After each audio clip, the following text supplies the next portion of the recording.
ممکنه شما هم شدیداً به یه چیزی باور داشته باشین اما چند سال بعد برگردین نگاه کنین ببینین ای دل غافل من چقدر اشتباه میکردم. یا حتما دیدین آدمایی رو که یه عمر پای یه عقیده محکم وایستادن، بعد که برمیگردن مسیر پشت سرشون رو نگاه میکنن میفهمن که بزرگترین سرمایه‌شون یعنی عمرشون رو پای یه عقیده اشتباه مصرف کردن.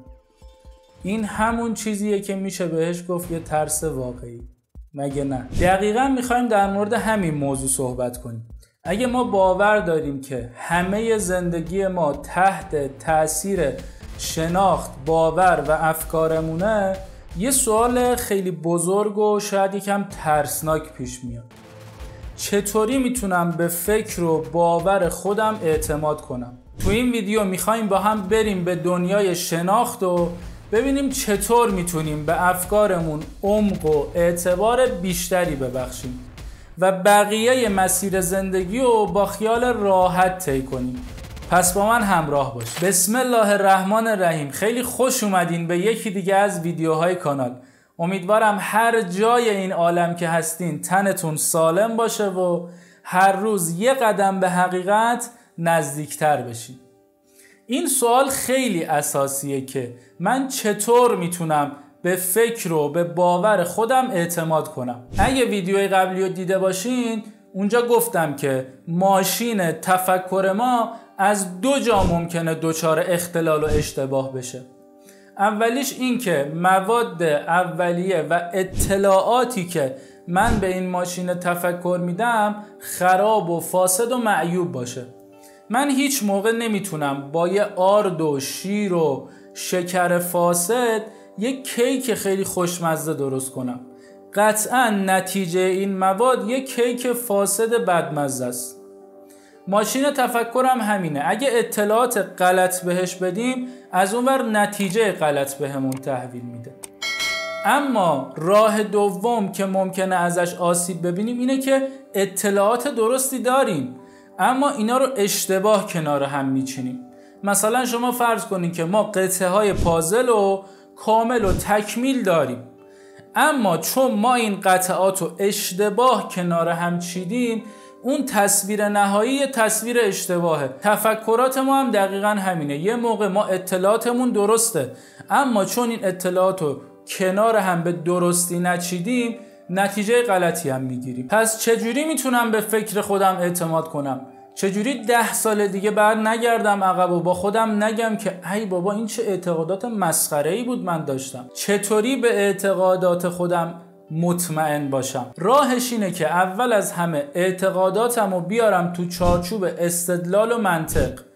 ماشین تفکرم از مغالطه یا همون ویروس تفکر دور نگه دارم. خیلی مهمه که با خودمون خلوت کنیم، با خودمون کلنجار بریم، یه گوشه بشینیم ببینیم آقا این اعتقادی که من دارم بر پایه یه استدلال قویه، یه استدلال محکم منطقیه یا نه چون صرفاً یه حرفی مد شده و مشهور شده منم بهش باور دارم. مثلا توی انتخاب رشته من نیازهای خودم رو دیدم، نیازهای جامعه‌م رو دیدم، استعدادهای خودم رو دیدم، علاقه خودم رو در نظر گرفتم که دارم میرم رشته انتخاب کنم یا نه چون یه عالمه آدم میگن که پزشکی رشته خیلی خوبیه منم هدفمو گذاشتم روی این. یا لباسی که میپوشم به دل خودم میشینه، نیاز منو برطرف میکنه، حال دلمو خوب میکنه، آرومم میکنه. یا نه صرفاً چون یه لباسی توی جامعه مد شده من میرم سمتش. کدومه؟ باید یه بار بشینیم و اعتقادات خودمونو به صورت استدلالی و منطقی بررسی کنیم. اگه موافق عقل و منطق بود اونو با تمام جون و دل بپذیریم، ولی اگه نبود بدون تعارف کنارش بذاریم. اما گاهی وقتا آدم نمیتونه به تنهایی به یه حقیقتی برسه و احتیاج داره که از منابع خارجی استفاده کنه.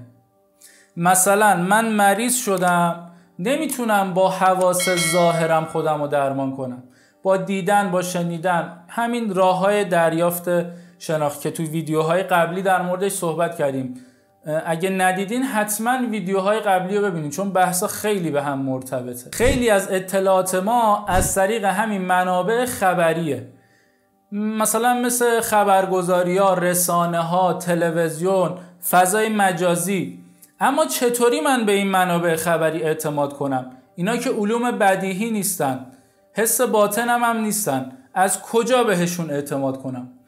اعتماد به منابع خبری 2 شرط مهم و اساسی داره. اولیش اینه که اون منبع اون خبر و اون اطلاعات رو دقیق و درست دریافت کرده باشه، خودش توی دریافت اون اطلاعات اشتباه نکرده باشه. این اولیشه. دومیش اینه که اون اطلاعات و اون خبر رو درست به ما منتقل کنه، بدون کم و کاست، بدون اینکه تحریف کنه، بدون اینکه بهش چیزی اضافه کنه. این 2 شرط اگه رعایت بشه ما میتونیم به اون منبع خبری حتما اعتماد کنیم. اینجاست که پای سواد رسانه‌ای به میون میاد. سواد رسانه به ما یاد میده که یه خبر ممکنه به 1001 دلیل دروغ باشه. خیلی از خبرگزاری‌ها برای اینکه برندشون زیر سوال نره به ما دروغ نمیگن، ولی همه حقیقت هم نمیگن. اونو تحریفش میکنن یا بنابر اهداف و سیاست‌هایی که اون خبرگزاری داره یه جوری تیتر میزنن، یه جوری قبل و بعد خبر رو حذف میکنن که کلاً معنای خبر عوض میشه.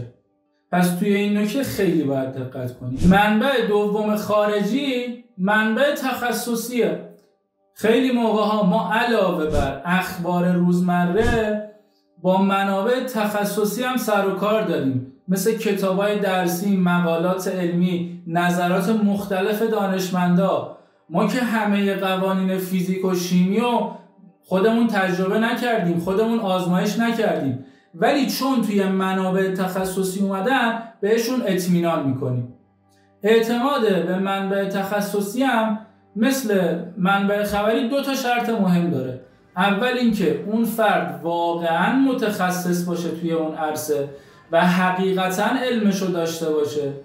دوم اینکه اون علم خودشو مستقیم در اختیار ما بذاره، اونو تحریفش نکنه، به خاطر غرایز شخصی و مالی و سیاسی نیاد علمشو یه کمشو بگه یه کمشو نگه، یا اونو تحریف کنه یا در موردش دروغ بگه.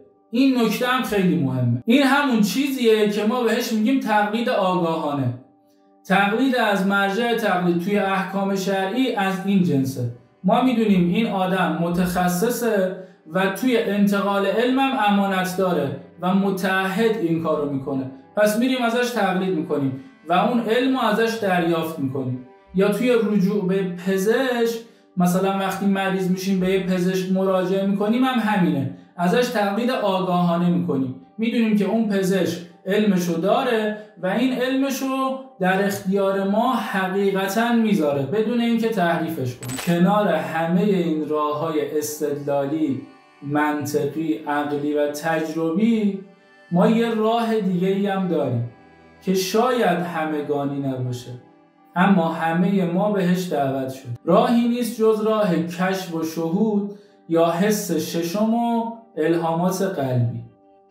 عرفا و بزرگان ما به ما یاد دادن که ما غیر از چشم سر یه چشم دلی هم داریم که میتونیم باهاش به حقایق عالم و به عمق عالم نفوذ کنیم و باطنهای مختلف عالم رو باهاش تماشا بکنیم. پیغمبر اکرم عزیز دل ما میفرماد که اگر پرگویی روی زبونتون نبود و اینقدر آشفتگی توی دلاتون نبود، شما هم اون چیزی که من میبینم و میدیدید و اون چیزی که من میشنوم و میشنیدید. چشم دل باز کن که جان بینی، آنچه نادیدنی است آن بینی. هر چقدر آدم پاکتر باشه و آلودگی‌های باطنیش کمتر باشه، این دریافتا و این الهامات قلبی هم قوی تره.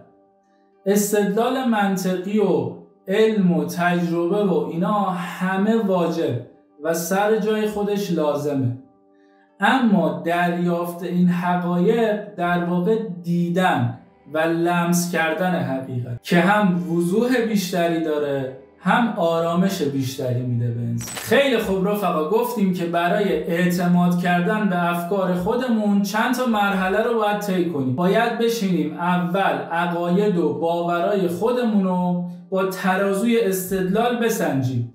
اگه منطقی بودن و پشتشون یه استدلال قوی بود اونا رو بپذیریم و اگه نبودن بندازیمشون دور. دوم گفتیم که ما یه سری منابع داریم که ممکنه اگه این منابع رو بد دریافت کنیم افکارمون هم نتیجهش بد و اشتباه بشه. اولیش منبع خبری بود که گفتیم اعتماد به منبع خبری 2 تا شرط اساسی داره. اولیش این که اون منبع خودش خبر رو درست و دقیق دریافت کرده باشه. دوم این که اون رو درست بدون کم و کاست و بدون تحریف و زیاده‌گویی به ما ارائه بده. دومیش منبع تخصصی بود. گفتیم راه اعتماد به منبع تخصصی هم اینه که آقا اون آدم اولا متخصص اون عرصه باشه، دوما این که این تخصصشو بدون غرضهای دیگه در اختیار ما بذاره، بدون اینکه تحریفش کنه، بدون اینکه زیاد و کمش کنه به ما انتقال بده. و گفتیم راه سوم که همه ما باید به سمتش بریم کشف و شهود و دریافت‌های قلبیه که خودمونو باید پاکتر بکنیم که این دریافت‌ها هم بیشتر بشه. هدف نهایی از این شناخت رسیدن به یه زندگی آرومتر، به یه اطمینان خاطر بیشتر و مهمتر از همه اون هدفی که با همدیگه توی این کانال شروع کردیم، رسیدن به لذت برتره که توی ویدیوهای بعدی بیشتر در موردش صحبت میکنیم. اگه به این دست از مطالب علاقه داری یا دوست داری بیشتر در مورد این موضوعات بدونی، حتما کانال رو دنبال کن و حتما نظرات خودتو با هم در میون بذار. امیدوارم که از این ویدیو خوشتون اومده باشه و لایک یادتون نرفته باشه. هر جای این عالم که هستید تا ویدیوی بعدی مراقب خودتون باشین و همیشه و همه جا به فکر کردن ادامه بدین. یا علی مدد.